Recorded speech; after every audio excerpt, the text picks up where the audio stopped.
Double-digit thousands.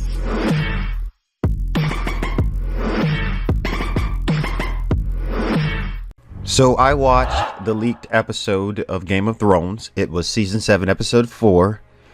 And yeah, it was already leaked, and already like the entire plot had leaked 9 months ago. I just want to say that I'm just really upset that HBO has allowed this to happen, allowed it to leak. I will be reserving judgment for Sunday night because this is not a review. This is just, I'm just going to talk about some things that happened. In this episode, there's some interesting Bran stuff that happens. You get more insight into the mind of Bran. Basically, my comparisons to Dune just keep going further and further and further. Bran says to Mira Reed, I remember being Bran, but I also remember so much now. And in Dune, there's this process called the Spice Agony, by which a person unlocks their genetic memory. So they remember they have all these extra memories, so they're not really just themselves anymore. And I feel like that's what's happened to Bran as well. And also Bran totally sees through Littlefinger, so we're only wondering when he's gonna tell Sansa. And also Arya, who's back in Winterfell, she has a cool interaction with Brienne and a very cringy line at the end, which I won't talk about just yet until I do my review. So that happened. Like I said, some cool Bran moments. We get some Daenerys moments, and we got a Missandei moment. I know a lot of people have been saying that Missandei might betray Daenerys, but this seems to contradict this, because Missandei is like talking about like how we serve Daenerys because she freed us. We serve her because we want to, not because of her name, which is very interesting.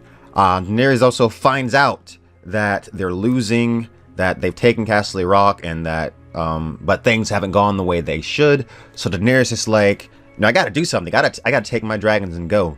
But a little bit before that, also, we get a scene in the caves where the dragon glass is, and we see that the children of the forest were there before, and they're like these gnarly cave paintings of the children and the first men working together against the common enemy.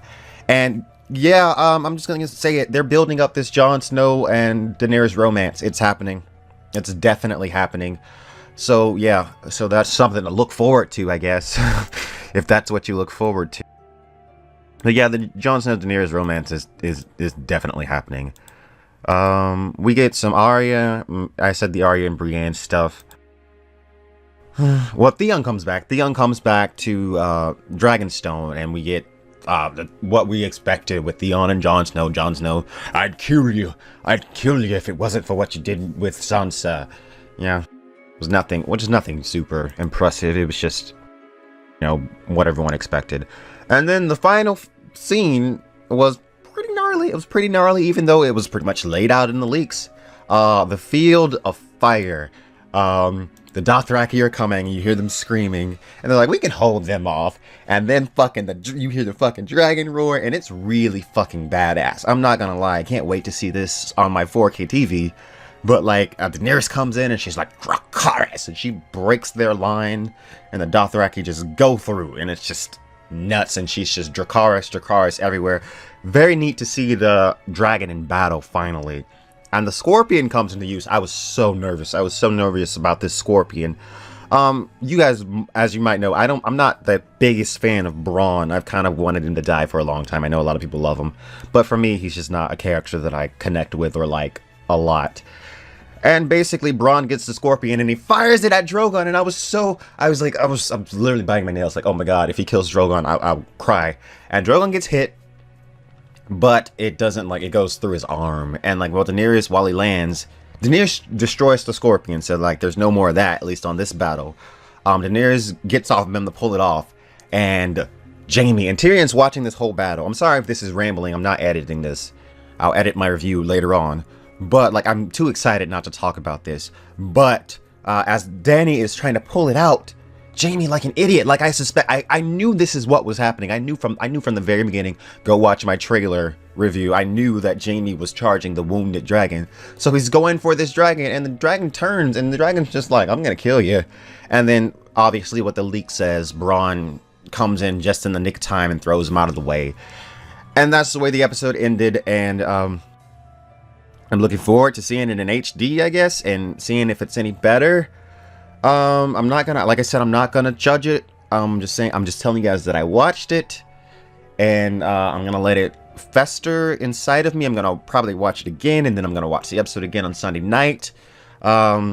So shame on HBO for letting this leak, but I as being the gigantic fan that I am, I couldn't not watch it. I paid for my HBO subscription. I'm still gonna watch it. They're still gonna get the ratings from me, so I don't see the point in me not watching it, but whatever.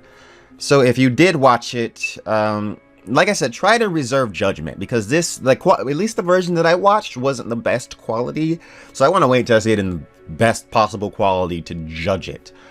But I know that Field of Fire scene is going to look epic, and like I said, I really didn't lose anything watching this episode. I really didn't, because what happened in this episode was everything that happened in this episode is what you would expect to happen.